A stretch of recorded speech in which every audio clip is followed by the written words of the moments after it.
Hey everybody, welcome back to the Watch Bench. Today I've got a treat for you. Here's a Panerai watch that needs to be reassembled.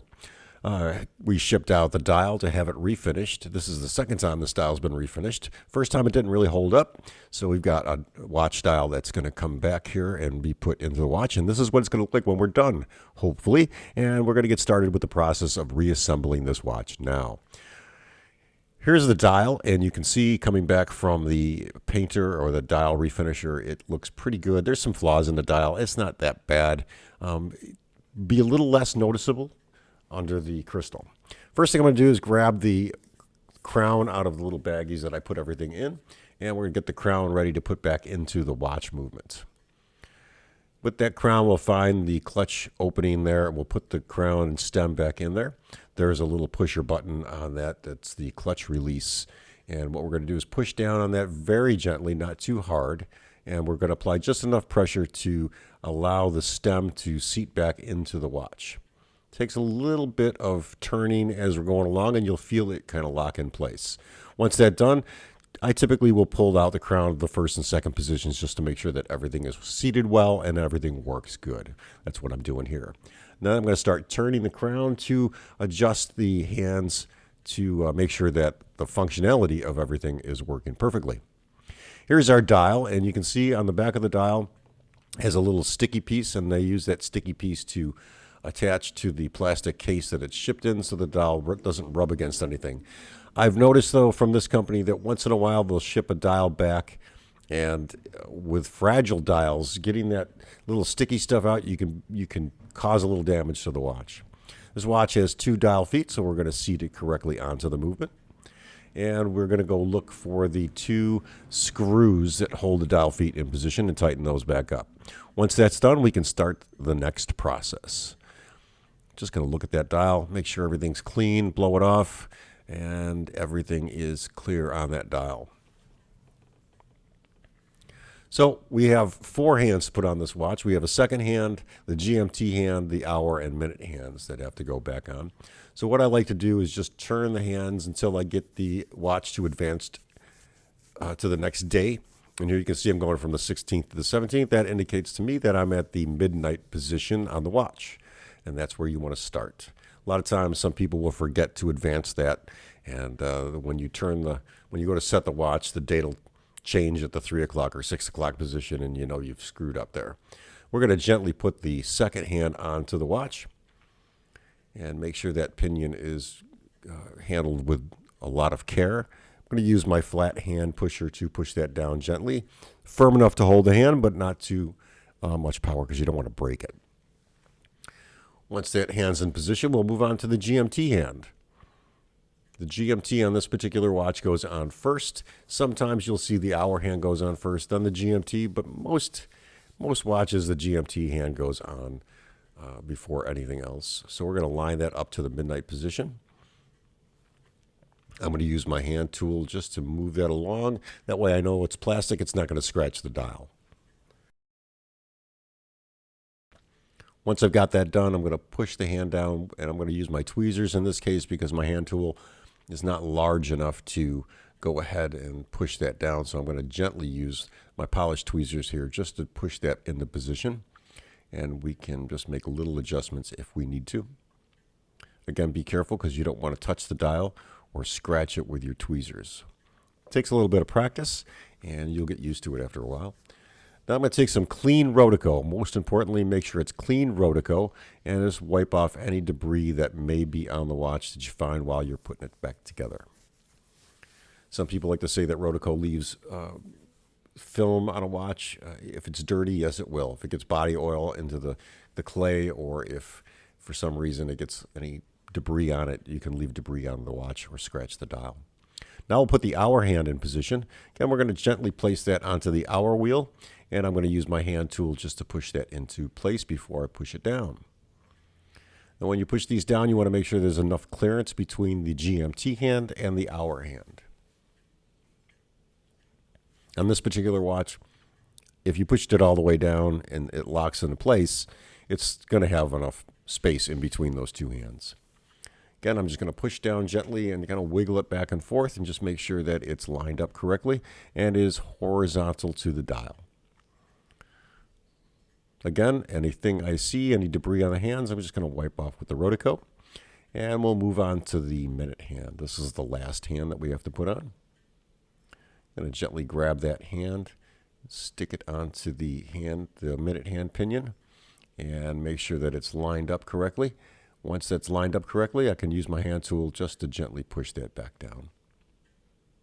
And again, we're going to do the same thing we did with the hour hand. We're just going to wiggle a little bit and make sure that there's some space horizontally between the hands so they don't rub against each other. You also want to make sure that they're not at a good perpendicular, or I'm sorry, a good parallel level to the dial so that they don't stick up and then rub against the crystal, which could leave marks on the crystal. Here I'm just checking for hand clearances, and once I'm happy with that, we're just going to make sure that we can set and wind the watch and make sure that everything functions correctly. The GMT function on this particular watch is a little different than you'd see on some. There is when you pull it out to the first click and you turn the crown, you could advance the hour and minute hand, but it won't actually adjust the GMT hand. So you set the GMT where you want it, move your hour and minute hand accordingly. I'm just double checking to make sure it advances, and it begins to do that approximately 11:30. This has a long advance for the date adjustment, so some watches will click really quickly, some take a little time to advance forward. Once that's done, I've gone ahead and cleaned the inside of the case out, and I'm going to insert the movement into the watch case. Here you can see we've gently put that in, and the next step I'm going to do now is to insert the stem and crown. Now I've gone ahead, obviously, and removed the crown and stem from the watch before I put it in here because you can't do it any other way. So again, we're just going to insert the stem by pushing in the little clutch pusher, and we'll very gently push and turn that crown in. Once you feel it seated, you're good to go. And again, we'll go ahead and do a test, make sure it winds and sets before I advance on to the next stage. There we go. Now, to mount the watch movement into the case, there are also, in this particular case, we have 3 clips that have to be inserted, and those 3 clips are held with 3 screws. Most watches will have 2, but in some cases, some Seikos and the Panerai will have 3, depending on the movement. And in this case, we have 3 clips that we have to put in. These little movement clips just slide into position underneath the rim inside the case, and they get screwed into the watch movement. And if you go ahead and take those out, you can see exactly how they go back in. And here we're just going to go ahead and line up the screws. I'm going to show you on the first one. Just got to wiggle these into position, and you want to do this very carefully and very gently because you don't want that screw to fall into the watch movement. It can cause damage if it falls inside. So there's the first one in place, and I'm going to go ahead and tighten this down about halfway. I don't want them all tight at the same time. I want to get each clip in first and then go ahead and tighten all 3 of them. Here's the second clip in place, and we'll go ahead and insert that, and the screw for that second clip. Once it's in place, we'll screw it down about halfway.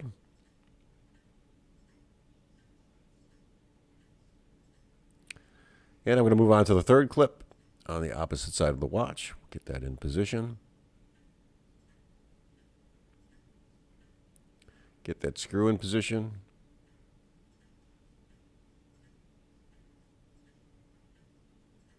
And tighten it about.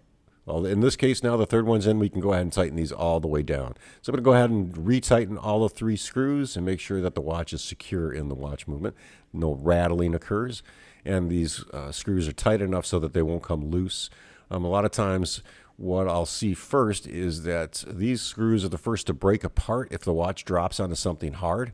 And if the screw head gets stuck into the balance, you can actually get a little damage. I'm going ahead and clean the inside of the back cover, and we're going to go ahead and screw that on and tighten it up.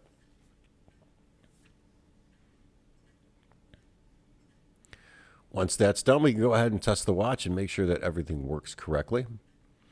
Just want to do this every time I go ahead and work on the watch because I just like to make sure that everything is in good shape before I have to take something else apart to fix a problem that may crop up.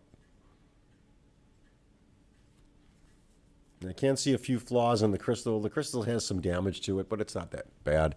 There's a small nick at the 7 o'clock position, and there's a couple little chips in and around the dial. And here you can see the advancement and retraction of the GMT function. We're going to go ahead and push that back in. Looks pretty good. A lot of little spots in that crystal, but not so bad. Okay, so the last thing we have to assemble on this Panerai is going to be the crown safety cover. And this is just a little steel plate that fits over it. It has a locking lever on it so that it locks in place and holds the stem in place. That way you can't accidentally break the crown and stem from this watch if it is dropped. We're going to go ahead and line that up. The engraved letters go on the bottom, so I'm just going to hold that with my finger and grab a screw. There are 2 screws that hold this in place. Once you get one of the screws in place, you can go ahead and tighten that down. You can go ahead and tighten that all the way, and then move on to the second one, and we'll get that second screw in place and lock that in tight. You can see where it goes in that underneath that lever opening there.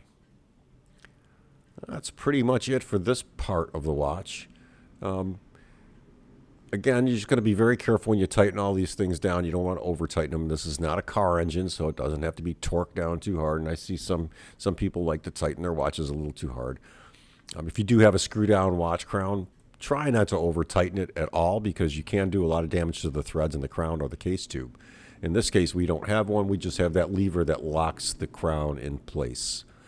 Now, this watch is not necessarily a dive watch or a waterproof watch. It is water resistant to about, I'd say, 10 atmospheres. So I wouldn't take this watch diving anytime soon, because, chemicals in pools and the salt in the ocean can ruin the crown and the gaskets in that. I'm going to go ahead and just test it one more time, advance everything just to make sure everything works good. And that is the Luminor from Panerai. It's a nice looking GMT watch. I believe this is about 46 millimeters. I didn't measure it, but I believe it's a 46 millimeter case. And it is a very nice made case. This watch, again, has seen a lot of love from its client. You can see the use that it's received over the years. And I don't remember exactly how the dial got ruined originally, but when we sent it out the first time, the paint on the dial did not hold up, and the UV kind of tore it off. There's our finished piece, and this is a beautiful watch with a beautiful new dial on it, and it runs really well. Guys, I hope you enjoyed this video. If you did, please give it a thumbs up, and if you're not a subscriber, please consider subscribing. Thanks a lot for watching, and have a great day.